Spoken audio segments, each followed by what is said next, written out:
Hiyo ndio. Lingo, sijajua ni kwa sababu gani umefanya hivi.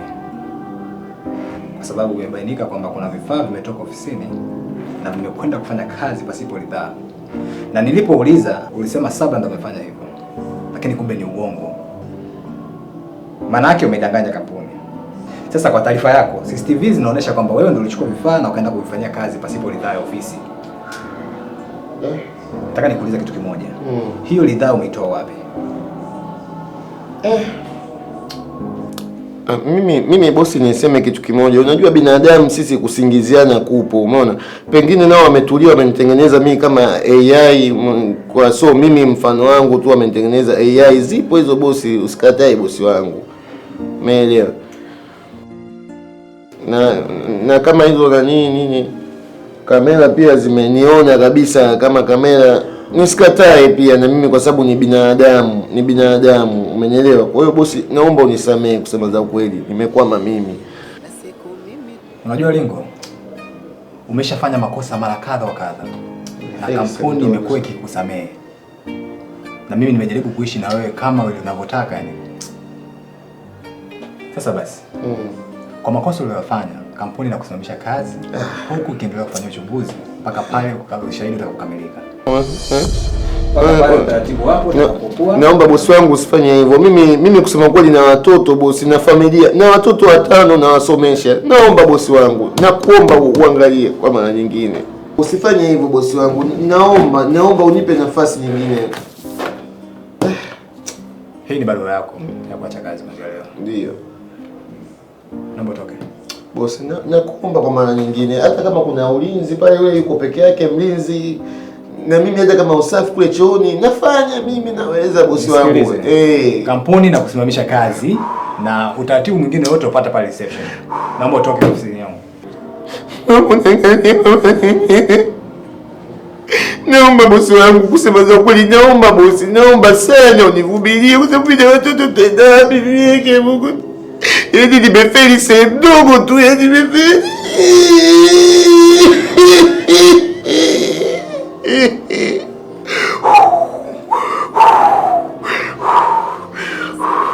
Naomba nizimie, sikia joto.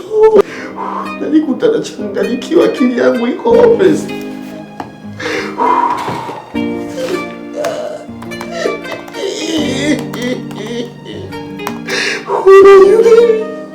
Nimefeli sehemu ndogo.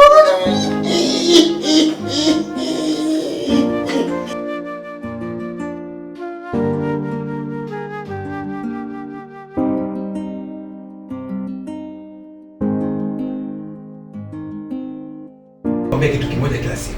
Wewe unanitegana sio kumuelewa? Unalazimisha kuwa na mahusiano na mimi. Mimi sikuhitaji, sina hisia na wewe. Nawezaje kuwa na mahusiano na wewe?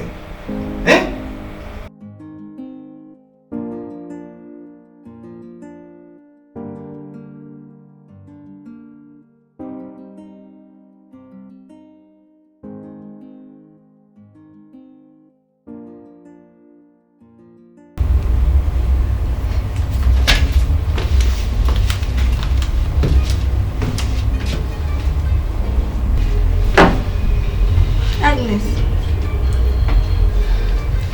Pole uchovu, unaonekana jana hujalala eh? Asante. Jana nilikuwa na kazi nyingi sana za kufanya. Kwa hiyo nilishindwa kupumzika. Sasa pole na matatizo. Maana wanasema wewe ndio ambaye umetoa vifaa vya ofisi bila taarifa yoyote.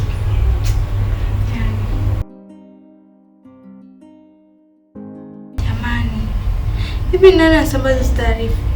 Maana mimi sijui chochote. Kile jamani. Lingo huyo. Kwani lakini anatufanyia hivi? Mbona mimi sijamkosea chochote?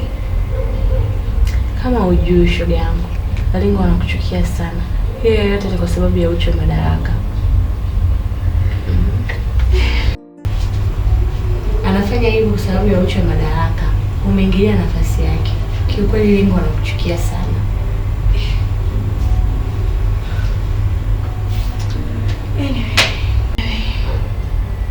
Kama mimi nimetoka navyo, vitajulikana tu. Mimi namwachia Mungu.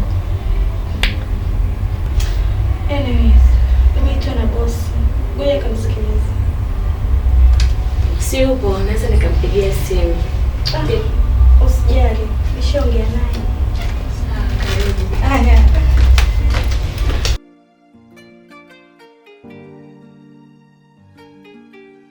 Yes, nionyeshe kwa sababu nimeshachoka na mambo yako. Kila siku jambo moja tu.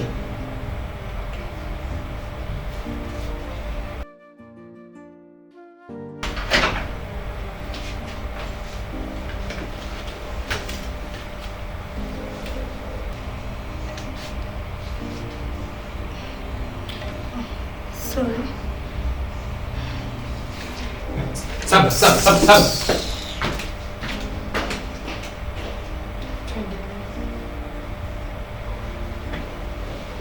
Ndio umefanya nini sasa?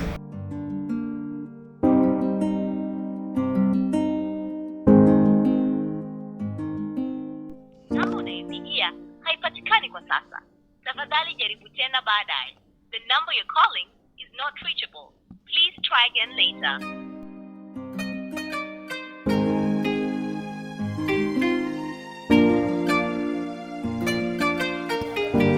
Sabla mbona hapatikani?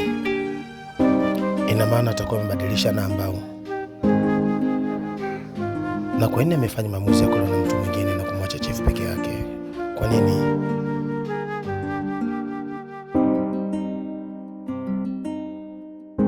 Namba unayopigia haipatikani kwa sasa. Tafadhali jaribu tena baadaye. The number you're calling is not reachable. Please try again later.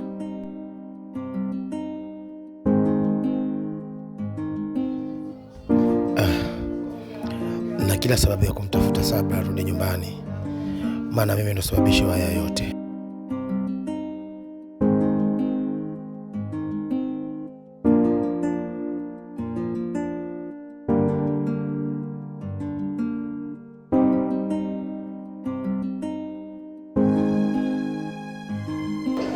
Sabla, naomba nianze kuomba msamaha kwa kile ambacho kilitokea. Unajua, Flora ni mwanamke ambaye amekuwa akinihitaji, akitaka mimi niwe na mahusiano naye, ana force, analazimisha, inafika hatua mimi na imekuwa kama usumbufu sasa kwangu. Mimi sipo tayari kuwa na mahusiano naye. Mwanamke pekee ambaye nampenda ni wewe hapo. Naomba nirudie nafasi hii tena, uweza kukuomba uweze kuwa mwanamke wangu, tuishi pamoja, tutengeneze familia. Na kuhitaji wewe mwanamke wangu, uishi na mimi, tutengeneze familia. Nakupenda sana. Alex, mimi na Flora ni marafiki, tena marafiki sana. Haitokuwa sawa kuona mimi nikukubali hali ya kuwa yanakuhitaji. Halafu cha ajabu, ukiangalia pale ofisini sasa hivi kumekuwa na vita, sijui hata imetokea wapi. Mimi naelewa Sabla, naelewa kwamba pale ofisini kila mtu anakuchukia, ila ni ofisi yangu. Najua jinsi gani ya kuweza kufanya kila jambo likaenda sawa. Hakuna mtu yoyote wa kuweza kuniambia jinsi kitu gani cha kuweza kufanya ofisini kwangu. Unaona sasa hivi nishamfukuza Lingo, ambaye ni mtu wa kwanza alikuwa akichukia na akitengeneza chuki kwa ajili yako. Mimi nimeshamuondoa, simhitaji tena kazini kwangu. Kwa hilo wala isikupe wasiwasi.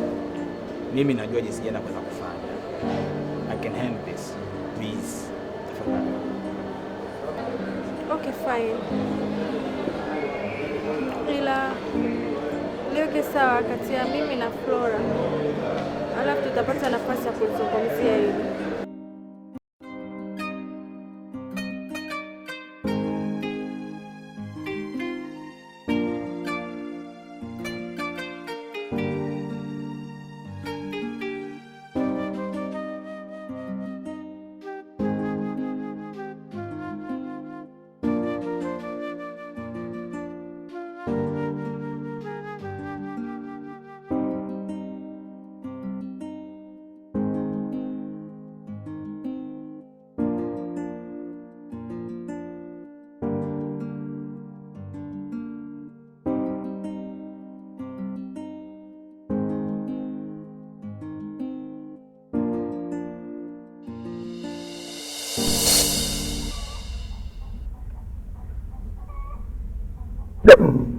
Wayo.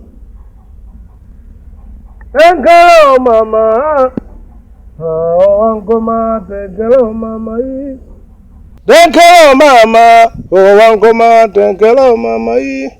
Wangoma tekelo mama. Wangoma tekelo mama hii. Wangoma tekelo mama. Wangoma tekelo mama hii. Wangoma tekelo. Wangoma tekelo mama hii. Wangoma tekelo mama. Wangoma tekelo mama hii. Wangoma tekelo mama. Wangoma tekelo mama hii. Wangoma tekelo mama. Wangoma tekelo mama. Wangoma tekelo mama hii. Wacha kurukutanta mantetere. Karibu sana Maida. Asante. Karibu sana. Nimekuita. Najua una kitu cha kutaka kuniambia. Ni kweli. Nimeshamaliza kulipiza kisasi kwa watu walionikosea. Hivyo nilikuwa nahitaji kuishi kama binadamu wengine, maana nimechoshwa na hii hali. Wacha kurukutanta mantetere. Nalijua hilo Maida. Na ndio maana nimekuita. Na hiki ambacho ulichokifanya si kama umejiokola wewe peke yako, bali umewasaidia wale wote waliotaka kuwekwa misukure kwa tamaa za mali za wanadamu wenye chuki na roho mbaya na binadamu wenzao. Nitafurahi sana. Na vipi kuhusu wale wengine waliowekwa misukule kama mimi? Utaweza kuwasaidia pia? Wayo. Maida. Wacha mwadira. Ndio nitawasaidia. Lakini lazima kwanza nianze na wewe mwenyewe. Alafu wao wengine watafuatira. Sawa. Haya. Jini kinyamkela jini mbago. Jini mbago. Jini kinyamkela jini mbago. Mama kinyamkela jini mbago. Jini mbago. Yugi zaya kiugi mama. Zaya yugi zaya kiugi mama. Ayo.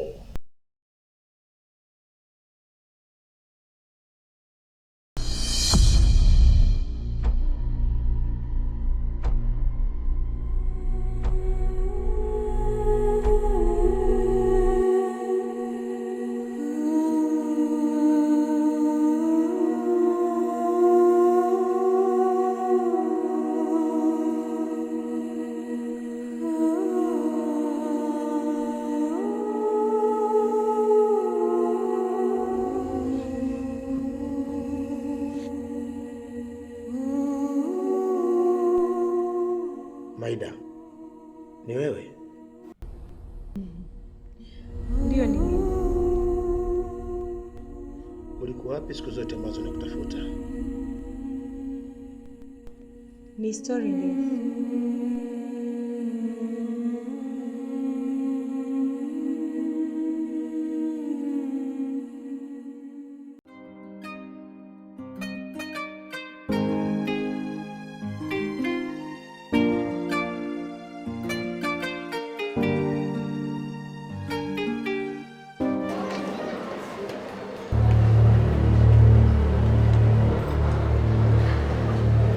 Sabra.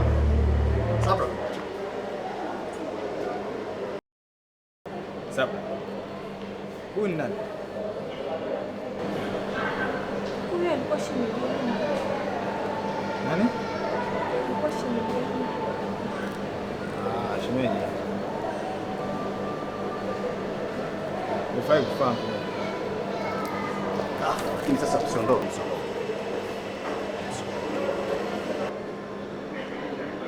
Naomba usifanye kitu ambacho unachotaka kufanya. Samahani shemeji. Chifu ameshanipa talaka 3. Siwezi kuwa mke wake tena. Huyu ndio mpenzi wangu kwa sasa.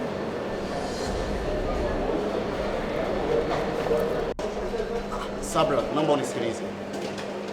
Naomba unisikilize please. Wanaokutamani ni wengi sana, Sabra. lakini wanaokupenda ni wachache. Chifu ni mtu ambaye anakupenda sana. Amekosa, lakini naweza nikasema hajakosea. Mimi ndo mwenye makosa, kwa sababu mimi ndo nilimleta Sonia nyumbani. Sonia akaja akaharibu kila kitu. Chifu hakukosea kwa lolote lile. Mimi ndo mwenye makosa, kwa sababu mimi nilimleta Sonia nyumbani akafanya kila kitu kibaya, akaharibu mahusiano yenu. Lakini kwa sababu mimi sikuwa nataka kumsikiliza chifu, alinikataza mdogo wangu nisiwe na Sonia katika mahusiano, lakini sikutaka kusikiliza. Nikajiona mimi ndo mwingi wa hisia. Shemeji, please msaidie mdogo wangu. Mdogo wangu anapata shida. Huwezi kuishi bila wewe. Mdogo wangu anaweza akapata uchizi. Come on. Msamehe basi. Chifu anahitaji msamaha. Chifu anahitaji hukumu. Nielewe mimi Sabra. Niko chini miguu yako, please mamangu, naomba nisamehe. Mapenzi yanauma shemeji yangu. Maumivu ya mapenzi ni makali mno. Usichukulie kawaida Sabra. Anateseka chifu. Rudi akuone tu kwa jicho lake basi ajisikie vizuri. Hayuko sawa.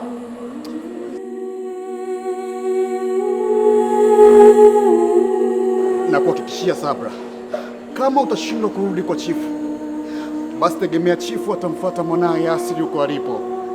Mimi naongea.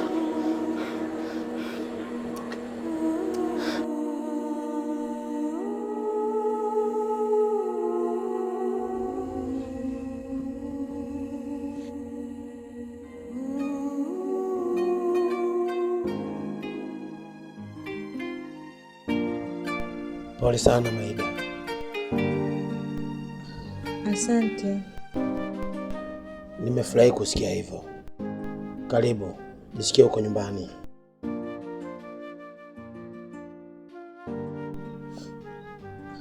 Asante. Kwa hiyo sasa hivi uko sawa kabisa? Ndiyo chifu, nipo sawa kabisa, na kwa sasa sina nguvu ya kufanya chochote kile. Sabra yuko wapi? Maida, Sabra nilimkosea. Nilimwandikia talaka 3. Na baada ya kugundua kuwa nimemkosea, nikawa nimeshachelewa. Hivyo Sabra na mahusiano yake mengine, sipo naye tena.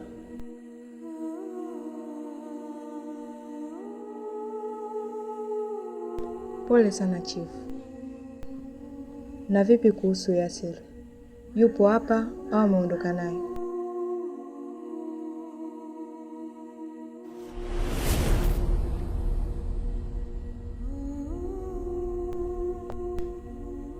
Vipi? Mbona unalia? Maida, baada ya kumfukuza Yasir pamoja na mama yake, huko alipoenda Yasir alipata matatizo yaliyopelekea kupoteza maisha. Hivyo Yasir hatupo naye tena, ameshafariki.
Sabra alikuwa na ndoto za nuru,